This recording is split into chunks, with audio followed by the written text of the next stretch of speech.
Odprto. Pogovori o prostoru, arhitekturi in oblikovanju.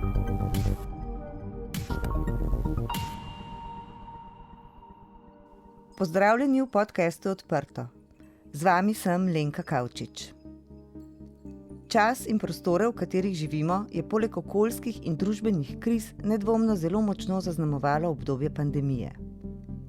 Pandemija nas je kot celotno civilizacijo presenetila in nas zalotila popolnoma nepripravljene, kako se z njo spoprijeti. Po 2-letni izkušnji z njo smo ob prihajajoči zimski sezoni lahko nekoliko bolj optimistični. Vsekakor pa ne moremo mimo vrste odprtih spoznanj in vprašanj, ki jih je pandemija sprožila v družbi, med ljudmi, v prostoru. V času pandemije je bil prav prostor izolacije tisti, ki je lahko služil kot najučinkovitejše orožje v boju zoper bolezen. Prostor okoli nas se zdaj posledično spreminja, tako javni, poslovni, kot tudi prostor naših zasebnih stanovanj in hiš. Vrednote kot so varnost, zagotavljanje zdravja in dobrega počutja stopajo v ospredje tako na področju urbanističnega načrtovanja, arhitekture javnih stavb, na primer šol in vrtcev, kot v najbolj zasebnih prostorih naših stanovanj. Parametri zdravega bivanja so danes že zelo dobro raziskani, merjeni in ocenjeni. Že 7. leto zapored, od leta 2015, je na voljo tudi barometer zdravih domov, Healthy Home Barometer. To je serija vseevropskih poročil, namenjenih raziskovanju povezave med bivalnimi pogoji in zdravjem. Skupina Velux je prvo izdajo raziskave objavila leta 2015. Torej pred nami letos že 7. izdaja. Ta poročila so sveža zbirka dejstev, raziskav in spoznanj. Letošnjo raziskavo je izvajala neprofitna organizacija za politične raziskave Rand Europe. Dodana pa so še nekatera druga dognanja. V studiu gostim arhitektko Nežo Močnik, ki se v podjetju Velux ukvarja s kakovostjo bivanja v notranjih prostorih, kar se v pretežni meri navezuje na osvetlitve prostorov z dnevno svetlobo in kakovostjo zraka. Podjetje Velux je proizvajalec strešnih oken in senčil in zase pravi, da je že več kot 75 let ustvarja boljša bivalna okolja za ljudi po vsem svetu. Midve z Nežo Močnik se bova pogovarjale prav o tem. O boljših prostorih in vplivu grajenega prostora na naše počutje. Neža, dobrodošla. Dobrodošla, Lenka. Za začetek te bom vprašala, kako se počutiš doma, kako se počutiš na delovnem mestu? Tvoje vprašanje bi mogoče malo obrnila, oziroma odgovor na vprašanje podala malo drugače. Prej bi izpostavila, kaj pomeni meni kakovostno bivanje in kateri so tisti kriteriji oziroma parametri, ki vplivajo na to, da se dobro počutim. Ker doma smo izpostavljeni določenim stvarem, morda so bolj pomembne, je bolj pomembna vloga oken, bolj pomemben razgled, pomembne so druge stvari kot na delovnih mestih, kjer smo večino časa zatopljeni v delo za računalnikom, vsaj jaz. Tako da zame je predvsem pomembno, da je dom svetel, da je prijetno osončen, da manj posije sonce, da imam stik z naravo, se pravi, da pogled zbeži v zelenje okoliško, če je možno, da se prostora zunanji in notranji prostor, se pravi, da se povežeta, da dobro spim, kar pomeni, da lahko zatemnim okna, da si ustvarim temo. Sama sem po naravi nagnjena bolj k nižjim temperaturam, se pravi, da imam rada spalnico, ker je temperatura ponoči nižja, tako da je ta temperatura čez dan in ponoči tekom noči tudi različna. Pomembno mi je, da je primerna vlaga, predvsem v zimskem času. Vemo, da to vpliva na suhe oči, na probleme s kožo. Pomembno je, da ni hrupa, predvsem po noči. Čez dan se ta motnja morda malo razgubi v vseh naglicah življenja. Tako malo drugače morda odgovor, ampak delovno mesto so pa tudi drugi kriteriji. Morda trenutno zame zelo pomemben je pravilni upad svetlobe na delovno mesto.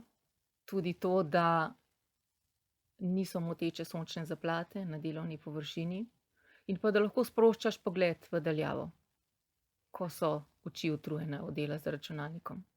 Sprašujem predvsem iz radovednosti, kako lahko izmerimo naše počutje, kaj nanj vpliva in v kolikšni meri je za naše počutje odgovoren prostor, v katerem se nahajamo. Se pravi, poznamo 4 dejavnike, ki so tudi opredeljeni, o katerih lahko govorimo oziroma jih izpostavimo, ko govorimo o kakovosti notranjega okolja. To so zadostna dnevna osvetlitev, to je svež zrak, je toplotno ugodje in akustično ugodje. To so poznani 4 dejavniki, ki v bistvu zelo vplivajo na počutje in pa tudi zdravje človeka. O tem morda malo več v nadaljevanju. Zdaj, kako to vpliva, na to temo je že kar nekaj raziskav napisanih in narejenih. Se pravi, ko govorimo čisto o fizičnem počutju človeka, kakorkoli vse te dejavnike zaznavamo s čutili. Je pa v zadnjem času so pa tudi v ospredje prihajajo raziskave, ki pa kažejo, da lahko ta notranja klima vpliva tudi na psihološko počutje in pa dejansko prav na zadovoljstvo človeka z življenjem. In govorimo o tako imenovani analizi vrednotenja dobrega počutja ali po angleško well-being valuation analysis, s katerimi dejansko lahko izmerimo tudi neko vrednost obnove stavb na bolj celosten način. In recimo tukaj evropski podatki kažejo, da ima pomanjkljivo ogrevanje recimo skoraj 2-krat večji vpliv na zaznano počutje in zadovoljstvo z življenjem kot recimo ločenost od partnerja, a ne. In drugi izsledek je, da recimo ljudje, ki živijo v stanovanjih, kjer so izpostavljeni vsem 4 dejavnikom, se pravi, ali gre za pomanjkljivo osvetlitev, slab zrak, slabo toplotno ugodje in tako naprej, obstaja 5-krat večja verjetnost, da bodo tudi poročali o nezadovoljstvu. O tem poroča tudi Barometer zdravih stavb, najnovejša raziskava iz leta 2022, ki prav posebej izpostavlja slabo stanje v evropskih nepremičninah in nujnost trajnostne obnove, ki je pomembna za zdravje, za dobro počutje in za zmanjševanje vpliva na podnebje. V raziskavi je izpostavljeno, da približno vsak 3. prebivalec je izpostavljen potencialno škodljivemu ozračju v zaprtih prostorih. To je sicer predvsem povezano z vlago, z pomanjkanjem dnevne svetlobe, prekomernega hrupa ali celo mraza. Kakšno je torej stanje stavb v Evropi? Ja, raziskava je zelo zanimiva, ker dejansko vse te dejavnike tveganja nekje raziskuje in jih tudi raziskuje tudi, kateri deli Evrope recimo so bolj podvrženi določenemu oziroma določenem dejavniku tveganja. In recimo zanimivo je, da se problematika hrupa recimo pojavlja po celotni Evropi, se pa z tem problemom najbolj srečuje v zahodnem delu Evrope. Potem vlaga je tudi en dejavnik, ki pesti ogromno domov, najbolj pa prizadene prebivalce južnega dela Evrope, kar je na nek način morda na prvi pogled zanimivo, ampak po drugi strani čisto logično. Se pravi, da govorimo na nek način o tem, da ljudje živijo v energijski revščini in v času, ki je pred nami in v katerem se energenti močno dražijo, se verjetno bo ta situacija še drastično bolj poslabšala. In se bo ta procent ljudi zagotovo še povečal. Zdaj, kaj je morda še zanimivo, je tudi to, da nekje več kot 15% Evropejcev živi v stanovanjih z neustreznimi razmerami stanovanjskimi in nekje 50% sploh nima zadostnih prihrankov, da vzdržuje svoj dom.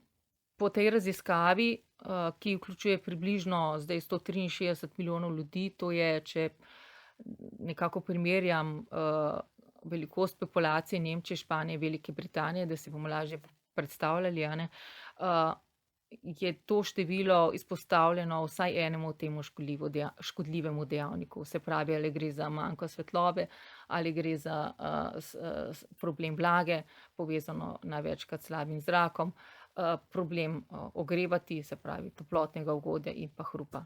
Raziskava Barometer zdravih stavb se je tokrat dotaknila tudi Slovenije, pa me zanima, kakšno pa je stanje stavb v Sloveniji.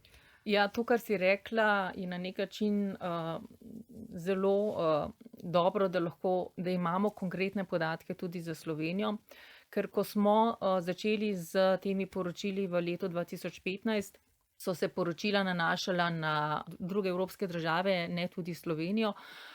V zadnjih letih pa ja, odvisno glede na tematiko, ki jo obravnava in raziskuje to poročilo, se tudi pojavlja Slovenija in me veseli, da lahko spregovorimo o konkretnih številkah. Vsak tretji Slovenec ima problem z enim od teh dejavnikov.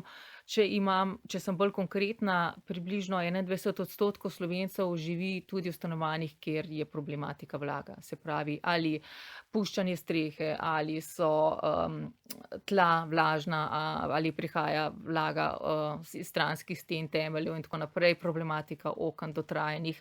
Zdaj, tu je pomembno predvsem dejstvo, da ljudje, ki živijo v stanovanjih, kjer je povečana vlaga, je posledica nastanek plesen pa vpliva na pojav astme. To je tak začaran krog na nek način oziroma potek stvari in ljudje, ki živijo v takih stanovanjih, imajo 40% večjo verjetnost, da bojo zboleli za astmo.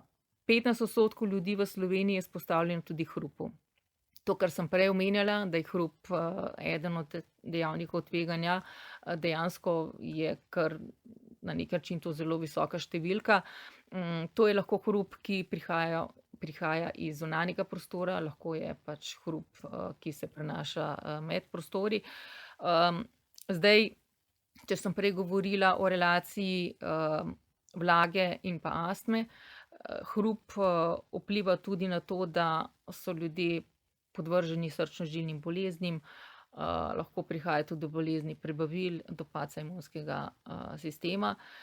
Potem, če nadaljujem s spodbudnimi podatki, recimo 8% ljudi je tudi takih, ki se ne morejo ogrevati stanovanja zaradi izjemno nizkih dohodkov.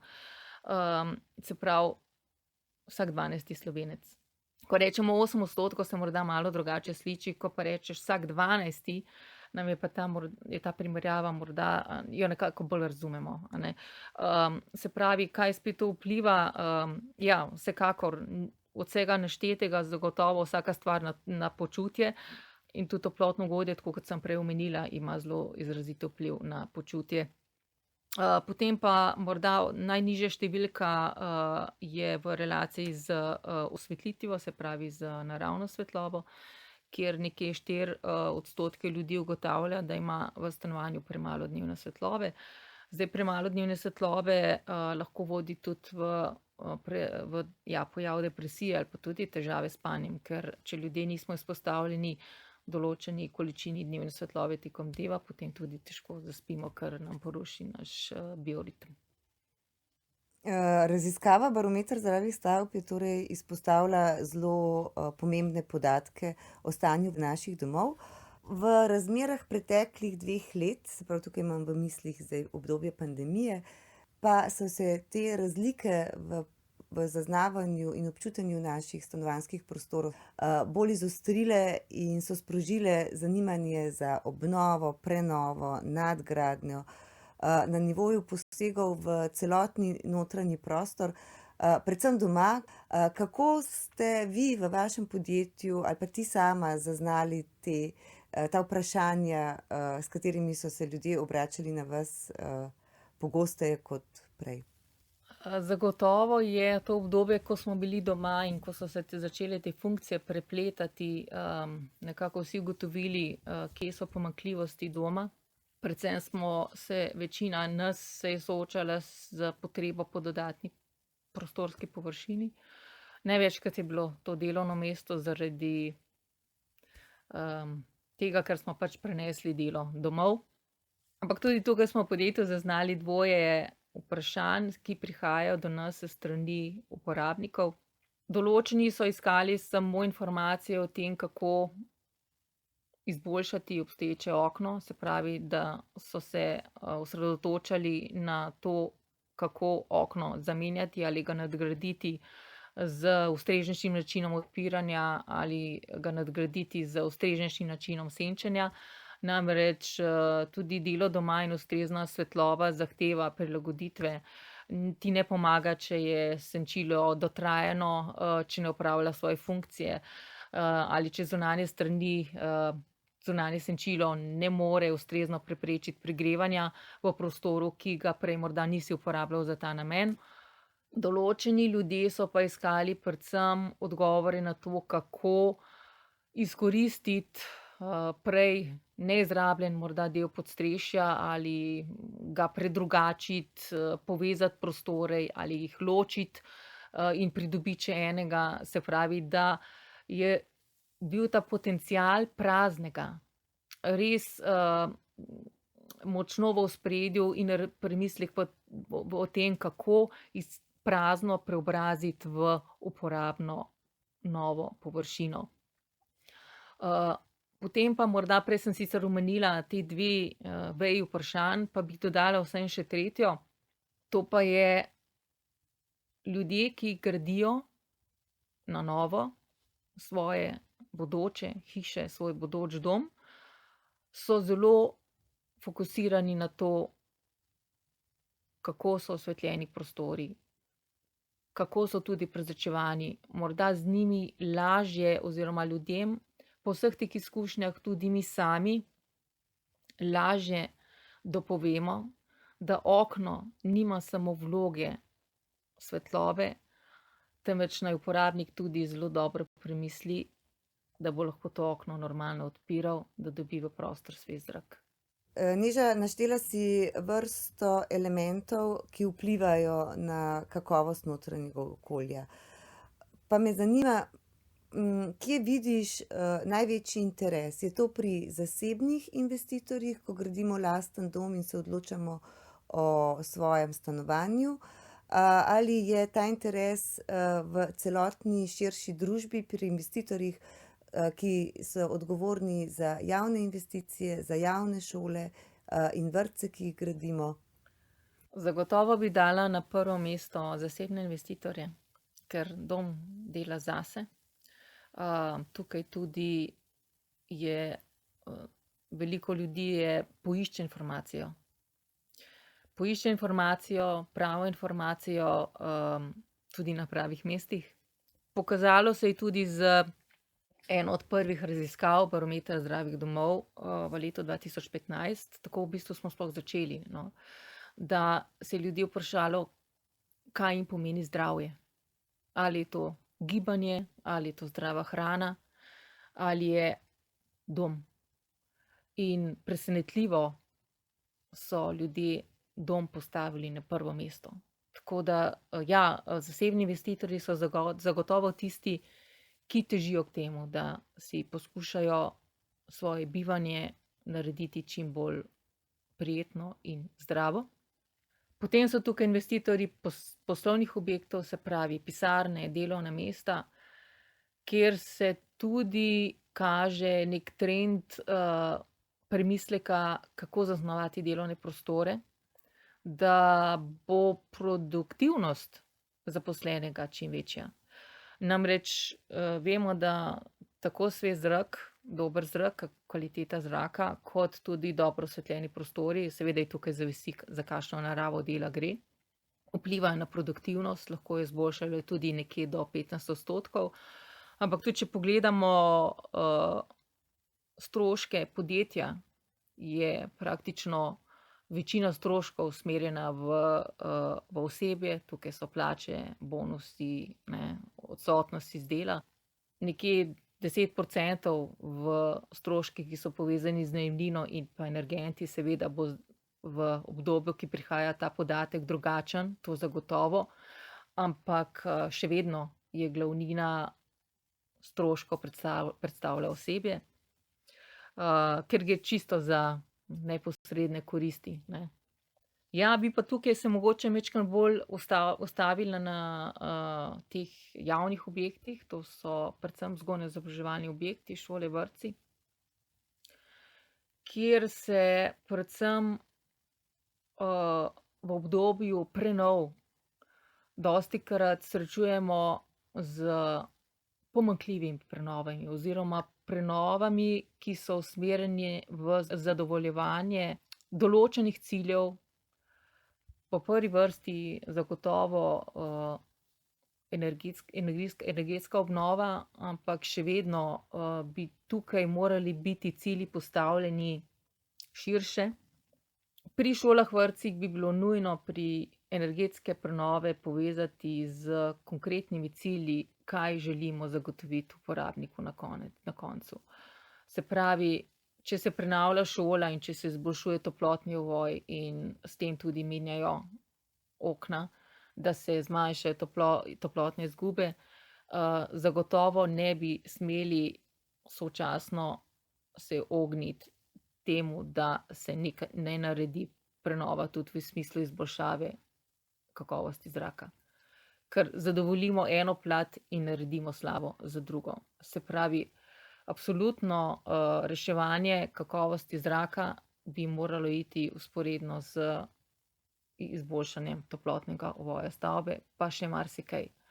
Žal je tako, da so tudi v projektnih nalogah dostikrat pomanjkljivo zastavljeni cilji, kakšno nivo kakovosti notranjega okolja želimo doseči.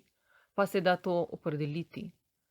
Da se opredeli dnevno svetlobo, že v fazi načrtovanja lahko preverimo, definiramo, preverimo obstoječe stanje in vidimo, ali je nek prostor podhranjen dnevne svetlobe z toplotno izolacijo, bomo zagotovo ta nivo še poslabšali, ker se debelijo stene, a ne, tako da morda tudi v premislek, no, jaz se sama zelo redko srečam s tem, da bi se sočasno s prenovo razmišljalo tudi, da bi se povečale okenske odprtine. Seveda pa to pri javnih investicijah zelo pomembno, ker bi moralo to biti podprto z zakonodajo, tehničnimi smernicami, normativi, z nekimi merljivimi podatki, ki bi jih morala dokumentacija, vsaj v fazi načrtovanja, doseči, da bi lahko zagotavljali kakovostno bivalno ugodje tudi v izvedeni stavbi.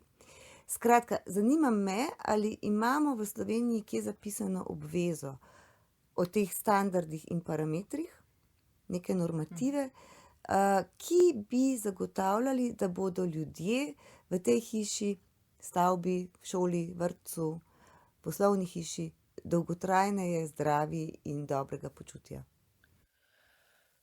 Kar težko vprašanje, ker se dotikamo na nek način zakonodaje in z njo povezanimi pravilniki in standardi. Ampak ja, v zakonodaji je delno zapisano. Nekako bi rekla, da so vse te stvari razkropljene, malo tu, malo tam. Zakonodaja in pa gradbeni zakon jasno naslavlja eno od bistvenih zahtev stavbe, to je tudi higienska zdravstvena zaščita, kjer recimo je omenjena kakovostna ali pa naravna osvetlitev, ki je za človeka zdrava, a ne. Ampak zdaj, če poskušamo to malo bolj razdelati, in ko govorimo o tem, kako potem iz tega ven potegniti zahteve,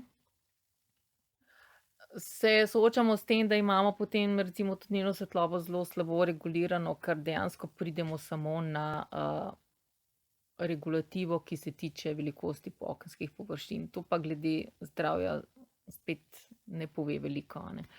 Jaz menim, da ko gre za zasebno investicijo, da so interesi in tukaj ni nujno, da se vedno opiramo na regulativo, ker regulativa kakorkoli podaja minimalna priporočila.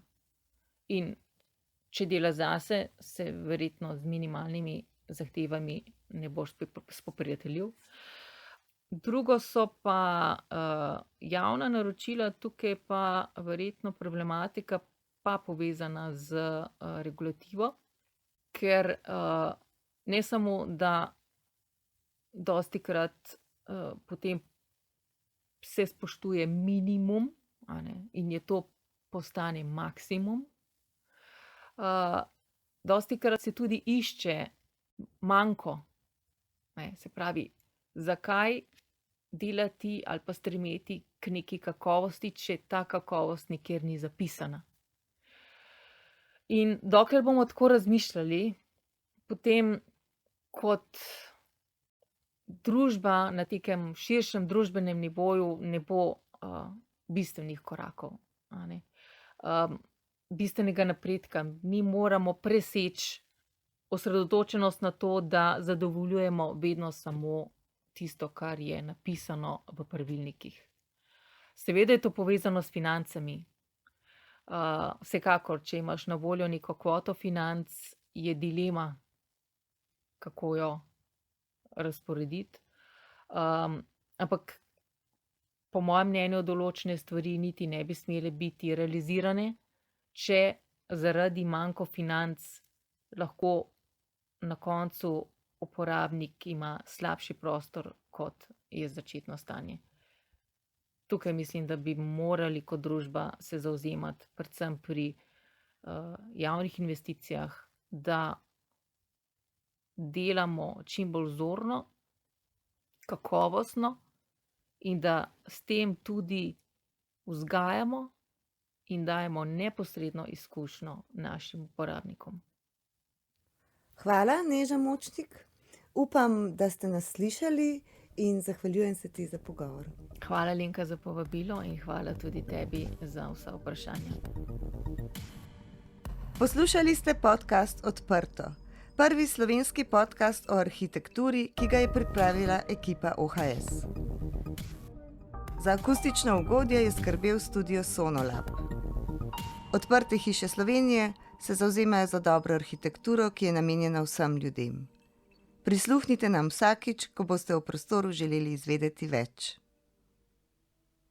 Da smo lahko odprto spregovorili o prostoru, nam je svojo podporo omogočilo Ministrstvo za okolje in prostor.